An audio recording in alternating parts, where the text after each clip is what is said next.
Hello বন্ধুরা, তোমরা আমার টাইটেল আর থাম্বনেল দেখেই এসেছো। বন্ধুরা, তোমরা আমাকে বেশ কিছু প্রশ্ন করেছিলে, মানে এই রিঙ্কি লাইফস্টাইল নিয়ে। সেই প্রশ্নটাও একরকম প্রশ্ন, কিন্তু এমন কিছু কিছু মানুষ আছে যারা আমাকে অনেকটা কাঠগড়ায় দাঁড় করিয়ে দিয়েছে। তো আমি তাদের নাম আর তুললাম না, তুলতেই পারি। তারা বলতে চাইছে বৃষ্টি প্রীতমকে নিয়ে আমি যে ভিডিওগুলো করি ওগুলোতে আমার রেভিনিউ বেশি আছে, তো সেই জন্য ওটা ব্যবসায়িক। আর এই রিঙ্কি লাইফস্টাইলকে নিয়ে ভিডিও করলে তো সেরকম ভিউজ হয় না, রেভিনিউ কম আসে। তো তাহলে এদেরকে নিয়ে কেন কাজ করব? তো চলো সব প্রশ্নের উত্তর দেবো বলেই আমি ভাবলাম ভিডিওটা করি, না হলে এই মুহূর্তে ওদেরকে নিয়ে আমি ভাবিনি যে ভিডিও করব। কেন ভাবিনি, আর রিঙ্কির সঙ্গে আমার এখন কি কন্ডিশন, মানে ওর সাথে কথা হয় কি না, কেন আমি রিঙ্কিকে নিয়ে এতদিন ভিডিও করিনি, সবটাই তোমাদের কাছে আজকে ক্লিয়ার করব। ছোট্ট একটা ভিডিও করব। আর এই সব ভিডিওতে আমি ইন্ট্রো দিই না, কারণ এটা এই মানে যাদের জন্য আমি করতে চাই, যাদের অ্যাকচুয়ালি প্রয়োজন, তাদের দিয়ে আমি ব্যবসা করতে চাই না বলে আমি কখনো ইন্ট্রো দেওয়ার কথা ভাবিও না। যাই হোক, চলো তোমাদেরকে সবটাই বলি। এক মিনিট, তোমরা একটু আস্তে কথা বলো না।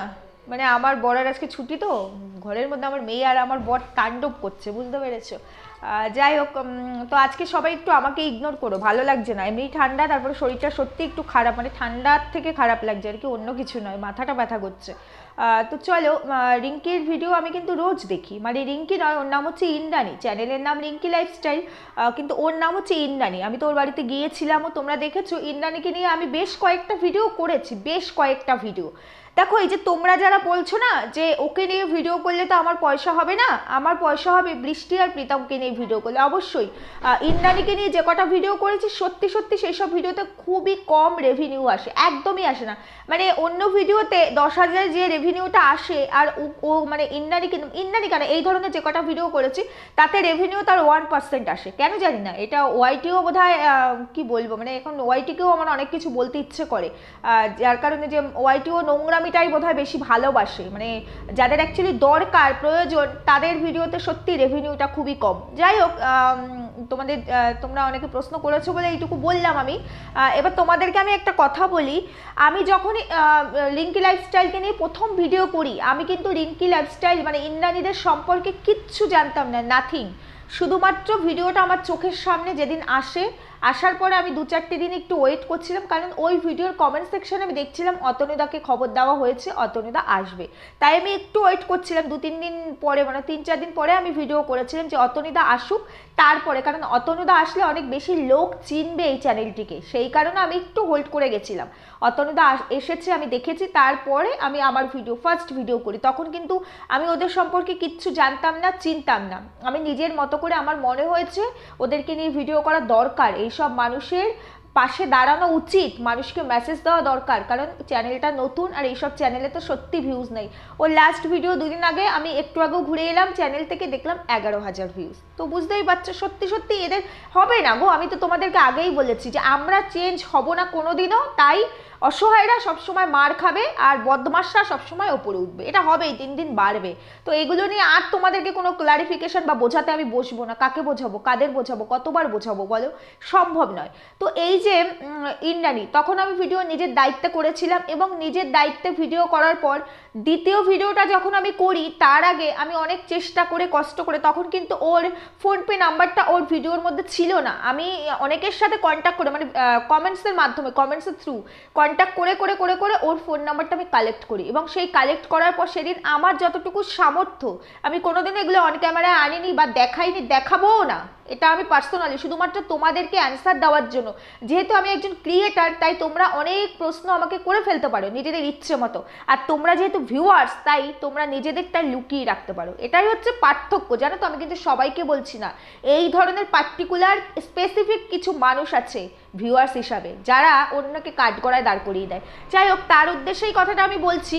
তো আমার পক্ষে যেটুকু সম্ভব ছিল, খুব খুব খুব সামান্য, তবুও আমি মানুষ হিসাবে মনে করেছি যে একটু হলেও যদি তাতে এই মেয়েটাকে একটু সাহায্য করতে পারি। আমি সাথে সাথে ফোনপে করেছিলাম, এবং ওর ফোনপে নাম্বারটা নিয়ে পরের দিনের একটা ভিডিও আমি করেছি, সেই নাম্বারটা আমি এখানে দিয়ে দিয়েছিলাম, মানুষকে বলার চেষ্টা করেছিলাম যে সবাই ওর পাশে থেকো।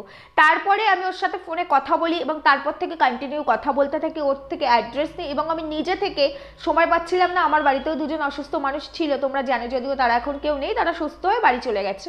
তো যার কারণে আমার একটু ডিলে হয়েছিল, তারা থাকাকালীনই আমি গিয়েছিলাম ইন্দ্রাণীর বাড়িতে, এবং গিয়ে তখনও আমার যতটুকু সম্ভব সামর্থ্য যেটুকু পেরেছি, খুবই সামান্য তবুও যেটুকু পেরেছি আমি করার চেষ্টা করেছি। সেটাও কখনো কিন্তু আমি অন ক্যামেরা আনিনি, ইভেন ওকেও বলেছি এগুলো কখনো অন ক্যামেরা আনবে না, কারণ আমি নিজের প্রমোশনের জন্য কারোর জন্য কিছু করি না। কারণ এই শুধু ইন্দ্রাণী নয়, এরকম আশেপাশে আমাদের পক্ষে, একটা মানুষের পক্ষে তো সবার জন্য করা সম্ভব নয়, দু একজনের জন্য কি আমরা করি না? আমরা সবাই করি না বন্ধুরা? সবাই করি আশেপাশে। আমরা কিন্তু যাদের চ্যানেল আছে সবাইকে ক্যামেরা অন করি? আমি তো করিই না। তো সেই কারণে এইবার তারপর থেকে ইন্দ্রাণীর সঙ্গে আমার কথা বলা, এবং সেই সমস্ত ভিডিও তোমরা দেখেছো, বেশ কয়েকটা ভিডিও করেছি, তারপর থেকে কথা বলা, নিয়মিত খোঁজ নাও। এবার দেখো ওর হাজব্যান্ড আজকে কি ক্রিটিক্যাল কন্ডিশনে আছে, ওর তো সবসময় সময় হয় না যে আমার সঙ্গে কথা বলবে, পারেও না, পসিবল নয়। আমি ওকে কম করে 8 থেকে 10 দিন ফোন করেছি ওকে। আমি যদি মিথ্যে বলি, ও তো ভিডিও করছে, নিশ্চয়ই আমার ভিডিও দেখবে। ইভেন এই যে তোমাদের সাথে ভিডিওটা করছি না, এই ভিডিওটা করার আগেও আমি ওকে ফোন করেছি, ফোনটা বিজি ছিল। প্রথমে যখন আমি ফোন করি, প্রথম 2 দিন ও ফোনটা রিসিভ করে বললো দিদি ভাই আমি ব্যস্ত আছি, বাইরে আছি, যেহেতু টাকা ছাড়া কিচ্ছু হবে না, ওকে টাকা কালেক্ট করতেই হবে, আর ও অসহায়, ওর হাতে 1 পয়সাও নেই, মানুষের ওপর নির্ভরশীল। আর ওর তো লাস্ট ভিডিও দেখেছো, ও বললো এখন আর কোনো রকম হেল্প আসছে না, যেটুকু তোমরা করেছিলে সেই দিয়ে যতটুকু পেরেছি আমি চালিয়েছি।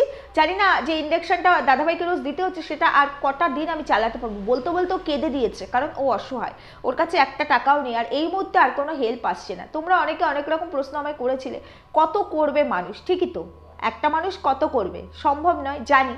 তো অর্থ দিয়ে না সম্ভব হোক, আমি তোমাদেরকে একটা কথাই বলার চেষ্টা করেছিলাম যে ওর তো একটা চ্যানেল আছে, চ্যানেলটার পাশে দাঁড়াও না। সেখান থেকে ও প্রত্যেক মাসে যদি একটা মিনিমাম রেভিনিউ পায়, সেটা দিয়ে তো ওর স্বামীর জন্য কিছু করতে পারে না। সেখানেও আমরা ব্যর্থ, কেন জানো? কারণ ও তো শুধু রোগ দেখাচ্ছে, স্বামী তো সত্যি অসুস্থ, ও তো প্রমাণ দেখাচ্ছে।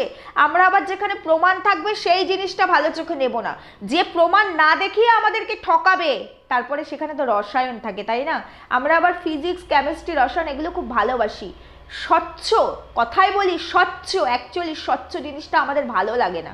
তাই জন্য ওর চ্যানেলে ভিউজ নেই, ডাউন, ভিউজ ডাউন, কারণ ও তো ফেক নয়, ও তো ক্লিক বেট খেলতে পারছে না, ও তো স্বামীকে নিয়ে নোংরা টাইটেল থাম্বনেল দিতে পারছে না। পারলে তো ও ব্যবসা করতে পারতো, তাই না? ও তো ব্যবসায়ী নয়। ওর ভিডিওগুলো দেখে আমার যতদূর মনে হচ্ছে ও এডিটটাও করতে পারে না, যার জন্য ওর সাউন্ড কোয়ালিটি খারাপ। ওর একটা মাইক্রোফোনও নেই, এই যে আমি তোমাদের সাথে কথা বলছি, আমার দেখো এখানে একটা মাইক্রোফোন আছে, ও সেটাও নেই। ও সব বিষয়ে অজ্ঞ, কারণ ও এটাকে ওর প্রফেশন করবে কখনো ভাবেইনি। ও তো স্বামীর ওপর নির্ভরশীল ছিল, ও তো ভালো ছিল, সুখে ছিল, ওর এই সুখটা ওর ভাগ্যের সহ্য হয়নি, তাই ওর ভাগ্য আজকে ওকে এই জায়গায় এনে দাঁড় করিয়েছে। জানি না ইন ফিউচার আরও অনেক বেশি কিছু ওর জন্য অপেক্ষা করছে, কারণ এখন যা ওর হাজব্যান্ডের কন্ডিশন, আমি কি বলবো, মানে আমি বুঝতে পারছি না। তোমরা সবাই সব জানো, মুখে বলাটা ঠিক হবে না বলে আমি বলছি না। ওর ভাগ্য ওকে যে আর কত পরীক্ষা, মানে ওকে আরও অনেক পরীক্ষা দিতে হবে, এটুকু আমি বুঝে গেছি, কারণ আমরা একটা মেয়ে, তো আমরা বুঝি যে এই মেয়েটাকে কত পরীক্ষা দিতে হবে। যদি সেটা নাই হতো, তাহলে আমাদের মতো এই অসভ্য মানুষগুলো যারা এত বড় বড় লেকচার ভাষণ দিতে পারি, কমেন্ট বক্সে কমেন্টস করতে পারি, অথচ ওই মেয়েটার ভিডিও শেয়ারও করতে পারি না, দেখতেও পারি না, রেভিনিউ দিতে পারি না, তার জন্য আমরা দায়ী। আমি অন্য কাউকে বলছি না, আমরাই দায়ী। হ্যাঁ, আর এই সমাজের সিস্টেম কোনোদিনও পরিবর্তন হবে না, কারণ আমরা তো পরিবর্তন হব না। আমাদের যতই আমরা মুখে বলি, হম্বিতম্বি করি, নোংরামি বন্ধ হোক, কিন্তু ওটা শুধু বলা, ওটা হচ্ছে ওপর দেখানো, ভেতরে ভেতরে আমরা চাই নোংরামি থাকলে তো হেভি, মানে কনসেপ্টটাই অন্যরকম, ভালো লাগবে, শুনতে ভালো লাগবে, দেখতে ভালো লাগবে, তো অন্যরকম রোমান্টিক জিনিস, তাই না? কি আছে ইন্দ্রাণীর ভিডিওতে? আছে নাকি এই সমস্ত কিছু? রোজ দেখাচ্ছে স্বামী অসুস্থ, কেন দেখবো? আরে ওর স্বামী ও যেভাবে পারুক করুক, থাকুক না থাকুক, ও বুঝবে, আমার কি তোমার কি, এটাই ভাবি আমরা, তাই না বন্ধুরা? এটাই আমরা ভাবি। তো এবার তোমাদেরকে বলি, রিঙ্কিকে আমি অনেকবার ফোন করেছি। রিঙ্কি প্রথম 2 দিন ফোন করে বললো দিদিভাই আমি ব্যস্ত আছি, একটু বাইরে আছি, দরকারে আছে। আমি বললাম ঠিক আছে, তুমি ফ্রি হলে আমার ফোন করো। তো ও হয়তো সময় পায়নি। তারপরে এখন তো দেখছো ওরা 3 জনে, মানে হাজবেন্ড তো অসুস্থ ছিলই, বাচ্চাটাও খুব অসুস্থ, খুব ঠান্ডা লেগেছে বাচ্চাটার, কানে ব্যথা করছে। কি করবো এই একটা অসহায় মেয়ে, কোন দিকে যাবে? মায়ের যে বড় জ্বালা গো, মায়ের যে বড় জ্বালা, ও একদিকে মা একদিকে স্ত্রী। অনেকে আমাকে তোমরা বলেছো কমেন্টস করে যে তুমি কি করছো, তুমি বৃষ্টি প্রীতমকে নিয়ে পড়ে আছো, তুমি কেন পাচ্ছ না, ওর শ্বশুরবাড়ির লোক ওর ওপর এত মানে অন্যায় করছে, ওদের সাথে এত অন্যায় করছে, তারা একটা খোঁজ খবর নিচ্ছে না, তাদের এত মানে ক্ষমতা থাকা সত্ত্বেও, অর্থ থাকা সত্ত্বেও তারা একটা টাকা দিয়ে আজকে মেয়েটাকে সাহায্য করছে না, নিজের ছেলেকে বাঁচানোর চেষ্টা করছে না, এদের এগেনস্টে কেস কেন করছো না? তোমরা আমায় প্রশ্ন করছো, তোমরা আমায় প্রশ্ন করছো। আমি নিজে থেকে আমার খারাপ লেগেছে সেই জায়গা থেকে ওদের হয়ে ভিডিও করেছি, তোমাদেরকে মেসেজ দেওয়ার চেষ্টা করেছি, যাও না সবাই মিলে, চলো না, আমাকে বলো না, কমেন্টস করো না যে আমরা আছি, চলো তো এই জায়গাটা আমরা মিট করবো, চলো ও শ্বশুরবাড়ির এগেনস্টে একটা কেস করি। কই সেটা তো বলো না, সবাই অন্যের বুকের ওপর না মানে অন্যের কাঁধে বন্দুকটা দিয়ে টার্গেট চালাতে চাও, এটাই হচ্ছে আমাদের সমস্যা, জানো তো? আমি একা কি করব বলতে পারো? আমি একা কতটা করব বলতে পারো? আর কেস কেস কে করবে? ওর শ্বশুরবাড়ির লোক ওদের ওপর অন্যায় করেছে, আমার ওপর তো করেনি, তোমার ওপর তো করেনি। হ্যাঁ, ও যদি বলে দিদিভাই আমার এই সাহায্যটা লাগবে বা দিদিভাই আমার পাশে এসে দাঁড়াবে, তবে তো আমি গিয়ে দাঁড়াতে পারি। আমি তো নিজে থেকে গিয়ে কেস করতে পারবো না। পারবো ওর শ্বশুরবাড়ির এগেনস্টে আমি কেস করবো? আমার কেসটা কি নেবে? কেন নেবে? আমি কে হই? কি রিলেশন তাদের? পার্সোনালি তারা আমার কে হয়? আমার কোনো ক্ষতি করেছে? তোমরা এর উত্তর দাও, এর উত্তরটা তোমরা দাও। হ্যাঁ করতে পারি, তোমরা আসো না 10 জন এগিয়ে আসো, তাহলে দেখো কিছু করা যায় কিনা, কেস তখন হয় কিনা। একার দ্বারা হয় না, সবাই মিলে এগিয়ে আসো, মেয়েটার সাথে কথা বলি, কিছু একটা করা যায় কিনা দেখি। কেউ তো করবে না, কেউ করবে না, কিন্তু আমাকে কাঠগড়ায় দাঁড় করাচ্ছ কেন? কারণ আমি ওকে নিয়ে এসেছি সামনে, আমি হাইলাইট করার চেষ্টা করেছি, আমি হাইলাইট করার চেষ্টা করেছিলাম সবাই ওর পাশে দাঁড়াও। ওর এখন অর্থের দরকার, যার ক্ষমতা সে অর্থ দাও, যার ক্ষমতা নেই সে রেভিনিউ দাও। আমি এই জন্য ওকে নিয়ে এসেছি। এটা আমি অপরাধ করেছি? তোমরাই বলো বন্ধুরা, আমি অপরাধ করেছি? অনেকে বড় বড় করে বলছে আমাকে, অনেক মানুষ আছে জানো তো আমাকে কমেন্টস করছে, ভীষণ খারাপ লেগেছে আমার পরশুদিন কমেন্টসটা পড়ে, মানে নিজেকে খুব ছোট লাগছিল, আমার মনে হচ্ছিল আমি মাটির সঙ্গে মিশে যাচ্ছি। আমি কি এমন অপরাধ করেছি? আমার অপরাধটা কি? আমাকে বলছে বৃষ্টি প্রীতমের প্লে বাটন আছে তো তাই বৃষ্টি প্রীতমকে নিয়ে পড়ে আছো, এদেরকে নিয়ে কাজ করছো না। এত বড় কথা বলার মানুষগুলো যাও না একটু ওদের পাশে দাঁড়াও না, দাঁড়াও না। আমি তো আমার সাধ্য মতো চেষ্টা করেছি, করে যাচ্ছি, তোমরা পারছো না? কমেন্টস না করে পারছো না গিয়ে ওর বাড়িতে গিয়ে দেখা করে ওর পাশে দাঁড়াতে? পারছো না ওর ভিডিওগুলো শেয়ার করতে, আরো 5 জনকে বলতে ওর ভিডিও দেখো? পারছো না নিজের ক্ষমতা অনুযায়ী 2টো টাকা দিয়ে ওর পাশে দাঁড়াতে? না না, ভিডিও আমি করেছি তো তাই জন্য দায়িত্ব আমার, তাই না বলো? আর ইন্দ্রাণী আজকে প্রায় 8-10 দিন ধরে আমার ফোন ধরছে না, রিং হচ্ছে, কখনো ফোন বিজি, যেমন এইমাত্র ভিডিও করতে বসার আগে আমি ফোন করেছি, ওর ফোনটা বিজি ছিল, তারপরে ও কিন্তু আমাকে আর কল ব্যাকও করছে না। আমি জানি না, হয়তো ও খুব ব্যস্ত, সত্যি স্বামী যার ঘরে এরকম পেশেন্ট থাকে সে বোঝে, এটাতে আমি ওর কোনো দোষ বলবোই না, কোনো দোষই নেই, ও পারছে না সময়ের সঙ্গে, কারণ ওর শরীরটা আর পারমিট করছে না, দিচ্ছে না। কত করবে মেয়েটা? আজকে 1 বছরের ওপরে এই মেয়েটাই তো করছে। হয়তো ওর সঙ্গে ওর পরিবারে ওর বাবা মা সবাই আছে, কিন্তু দেখো এই মেয়েটাই তো স্বামীর পুরো সেবাটা করছে, রাত জাগছে, তাহলে এই মেয়েটা কত নিতে পারে? তার সঙ্গে তার একটা মেন্টাল স্ট্রেস, বাচ্চাটার জন্য একটা স্ট্রেস, মায়ের দিক থেকে যে বললো, মেয়েটা বলছে একটু বাইরে নিয়ে চলো না, আমি যেতে পারছি না, এই জায়গাটা দিয়ে ওর কতটা কষ্ট হচ্ছে। ও না পাচ্ছে স্বামীর জন্য কিছু করতে, না পাচ্ছে মেয়ের জন্য করতে, বুঝতে পারছো তোমরা বুঝতে পারছো? সেই জায়গা থেকে আমি কিচ্ছু কখনো মনেও করিনি আর করবোও না। হয়তো ইন্দ্রাণী আমার এই ভিডিওটা দেখবে। আমি কিন্তু ইন্দ্রাণীকে, যেদিন ইন্দ্রাণীর বাড়িতে গিয়েছিলাম, অন ক্যামেরা বলিনি, আজকে বলতে বাধ্য হলাম কিছু মানুষের স্বার্থে, আমি সেদিন ইন্দ্রাণীকে বলেছিলাম যে ইন্দ্রাণী আমি যেদিন প্রথম পেমেন্ট পাবো, ফার্স্ট পেমেন্ট পাবো, সেদিন আমি তোমার বাড়িতে আসবো, হয় আসবো, না হলে আমি ফোনপে করে তোমাকে কিছু টাকা পাঠাবো। বন্ধুরা আজকে 3 বছর ধরে ওয়াইটিতে আমি কাজ করি, আজ পর্যন্ত আমি একটা পেমেন্টও পাইনি ওয়াইটি থেকে, কারণ যে ফার্স্ট পেমেন্ট পায় তার ফার্স্ট পেমেন্টের কিন্তু একটা ভিডিও থাকে। আমাদের মতো মানুষের, জানো তো, আমরা আসলে সততা নিয়ে কাজ করি, তো তাই আমাদেরকে বাস খেতে হয়, এটা হচ্ছে সত্যি কথা। তো আমাদের চ্যানেলে কতটুকু ভিউজ, এতে কি রেভিনিউ আসে? ডলার তো অনেক দূরস্থ, সেন্স করে ঢোকে। সেন্স মানে বোঝো তোমরা, যারা কাজ করবে না তারা বুঝবে না। 100 সেন্সে $1, সেখানে সেন্স করে ঢুকলে $100 হতে কতদিন লাগে? মিনিমাম $100 হতে হবে একটা পেমেন্ট তুলতে গেলে। 8,000 টাকা মানে $100 মানে এখন বোধহয় 8,040 টাকা, মানে 84 টাকা বোধহয় একটা ডলার। তো সেখানে সেটা না হলে অ্যাকাউন্টে টাকা ঢোকে না, এর অনেক প্রসেসিং আছে, এত সহজ না এখান থেকে টাকা ইনকাম করা, বুঝতে পেরেছো? তো আমি এখনো পর্যন্ত একটা পেমেন্টও পাইনি। আমি ইন্দ্রাণীকে বলেছি আমি প্রথম পেমেন্ট পেলে আমি অবশ্যই তোমার বাড়িতে আসবো, আর অবশ্যই সেটা অন ক্যামেরা করব, কারণ তার সাক্ষী তোমাদের থাকতে হবে, টাকাটা আমার একার নয়, টাকাটা তোমাদের। আমি শুধু মাধ্যম, টাকাটা তোমরা আমাকে দিয়েছো। তাই ওই মেয়েটার হাতে যখন আমি টাকাটা তুলে দেবো, ওই টাকাটা তোমাদের টাকা। তাই অবশ্যই তোমাদেরকে সাক্ষী রাখবো। কথাটা আজকে আমি অন ক্যামেরা বলে গেলাম যে এই কাজটা কিন্তু সবার আগে আমি করবো, এই কাজটা আমি করব। আমি এখনো পেমেন্ট পাইনি, আশা করি হয়তো নেক্সট মান্থে আমি একটা পেমেন্ট, নেক্সট মান্থ না, এই জানুয়ারিতে আমাদের তো জানো 21 থেকে 26-এর মধ্যে পেমেন্ট ঢুকে, যদিও আমি কোনোদিনও পাইনি, কিন্তু কাজ করি যেহেতু কিছু জিনিস তো জানতে হয়, হয়তো আমি একটা মিনিমাম পেমেন্ট পাবো, যেটা না হলে পেমেন্ট ঢোকে না, মিনিমাম একটা পেমেন্ট হয়তো পাবো। এখনো গ্যারান্টি দিয়ে আমি বলতে পারছি না আমার সেই পেমেন্টটা কমপ্লিট হবে কিনা, তবে আশা রাখি হয়তো আমি পাবো। এবং পেলে পরে আমি আজকে ইন্দ্রাণীকে নিয়ে যে কটা ভিডিও করেছি সেখান থেকে আমার 250 হোক 300 হোক যেটুকু টাকা ঢুকেছে না, সেই টাকাটা আমার নয়, ইন্দ্রাণীর প্রাপ্য। কারণ ওকে নিয়ে ভিডিও করে মানুষ ওর জন্য আমার ভিডিওতে ঢুকেছিল, আমাকে রেভিনিউটা দিয়েছে, সেই টাকাটা তো আমি দেবই। তার সঙ্গে আমার যেহেতু ইনকামটা খুবই স্বল্প থাকবে, সেখান থেকে আমি যতটুকু পারবো, কারণ ওটা থেকে আমার আরও কিছু মানুষের জন্য কিছু কাজ করার ইচ্ছে আছে। নিশ্চয়ই তোমরা সবটা দেখতে পাবে। আগে আমি টাকা হাতে পাই, না পেলে তো আমি কিছু করতে পারবো না, কারণ প্রথম পেমেন্ট অনেক সময় আটকে যায়, জানো তো। তাই না ঢোকা পর্যন্ত আমি, আর প্রথম পেমেন্ট পেলে তো সেটা নিয়ে আমি একটা ভিডিও করবোই। আর তারপরে আমার কি ইচ্ছা, আমার নিজের জন্য কোনো ইচ্ছা নেই যে আমি আমার এর জন্য করব, তার জন্য করব, নিজের জন্য করব, সবটাই তখন দেখতে পাবে। এখন থেকে বলে ওই দর্শনদারি জিনিসটা বললাম না, আমি পছন্দ করি না। যাই হোক, তো সেটা পেলে আমি অবশ্যই ইন্দ্রাণীর বাড়িতে যাব। ইন্দ্রাণী আমার ফোন ধরুক বা না ধরুক, আমি ওর বাড়ির ঠিকানা জানি, গিয়েছিলাম তো, আমি গিয়ে নিশ্চয়ই দিয়ে আসবো, তোমাদেরকে সাক্ষী রেখেই দিয়ে আসবো, তোমরা দেখতে পাবে। ও যদি নাও থাকে ওর বাড়ির লোকের কাছে দিয়ে আসবে, এবং সেটা অন ক্যামেরাই দেবো, যেহেতু এটা ওর প্রাপ্য। আর আমার প্রথম উপার্জন, এটা হচ্ছে আমার উপার্জন, আমার বন্ধুদের দ্বারা আমার উপার্জন। তাই সেই উপার্জন আমি এই মানুষগুলোর জন্য করতে চাই, আর আমি নিজের উপার্জন দিয়ে যা খুশি তাই করি, কাউকে তো আমার কৈফিয়ত দিতে হবে না, কেউ তো জিজ্ঞেস করার নাই।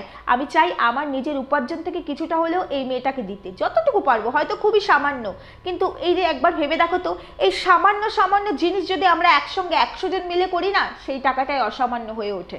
তো অনেকেই করেছো, আমার ভিডিও দেখেও অনেক মানুষ এগিয়ে এসেছো, অনেক মানুষই এগিয়ে এসছে, অনেক মানুষ ওর পাশে থেকেছে। এবার সত্যিই তো একটা মানুষ কতদিন দিতে পারে, কতটা সম্ভব না, তবে যতটুকু মানুষ এগিয়ে এসছো তার থেকে অনেক বেশি সংখ্যক মানুষ এই সোশ্যাল মিডিয়ার প্ল্যাটফর্মে আছে। তোমরা একবার ভাবো তো, যে 1% মানুষ এগিয়ে এসছো, আরও যদি 5% মানুষ থাকে, তার মধ্যে আরও 3% মানুষ এগিয়ে আসলে এই মেয়েটার আরও অনেকটা সাহায্য হতো কি না? না, সেটা তো করবো না। তাই আমি তোমাদেরকে বলবোও না যে তোমরা করো, হাত জোর করেও বলবো না তোমরা দাঁড়াও, বলবো না। তোমাদের এবার এটা নিজস্ব ইচ্ছা। শুধু বলেছিলাম যার অর্থ আছে সে একটু অর্থ দিও, সামান্য, খুব বেশি বলিনি। আর যার অর্থ নেই সে রেভিনিউ দিও, এটুকুই বলেছিলাম, এর থেকে বেশি কিন্তু তোমাদের বলিনি। আর ইন্দ্রাণীকে নিয়ে কেন আমি আর ভিডিও করিনি, ইন্দ্রাণীকে আমি চেয়েছিলাম সবাই তোমরা চেনো, কারণ আমারও যতটুকু, আমার পরিবার ছোট, কিন্তু আমার পরিবারে যেটুকু সাবস্ক্রাইবার সংখ্যা আছে তার মধ্যে যে কজন অ্যাক্টিভ এখনো আছে আমার ভিডিও দেখে, হয়তো তারা এই রিঙ্কি লাইফস্টাইলকে চেনে না। তাই আমি ওকে তুলে আনতে চেয়েছিলাম যে তোমরা একটু চেনো, চিনিয়ে দিয়েছি। আমি চাইনি আমার ভিডিওতে ওর জন্য যারা আর কি আমার টাইটেল থাম্বনেল দেখে আসো, আমি চাইনি তারা আমার ভিডিওতে আসো, আমি চেয়েছি আমাকে নয়, তোমরা ইন্দ্রাণীকে রেভিনিউটা দাও, কারণ তোমরা তো জেনেই গেছো এখন রিঙ্কি লাইফস্টাইলটা কে। তাহলে আমার ভিডিও না দেখে, মানে ইন্দ্রাণীকে নিয়ে যে ভিডিওগুলো আমি করি সেই ভিডিওতে আমাকে ভিউটা না দিয়ে তোমরা ভিউটা ওকে দাও। এই জন্য আমি ওকে নিয়ে ভিডিও করাটা বন্ধ করে দিয়েছিলাম। আমি ভেবেছিলাম যেদিন আমি পেমেন্টটা পাবো বা যেদিন আমি যাবো ওর বাড়িতে আর কি দিতে, সেদিনই ওকে নিয়ে আমি একটা ভিডিও করবো, আমি এটাই চেয়েছিলাম। যার কারণে আমি কিন্তু ভিডিও করা বন্ধ করে দিয়েছিলাম ওকে নিয়ে, কারণ ওর ভিডিও দেখো, আমার ভিডিওতে তোমরা যদি 2000 মানুষ দেখো, সেই 2000 মানুষ ওর ভিডিও দেখো, এটাই আমি চেয়েছিলাম।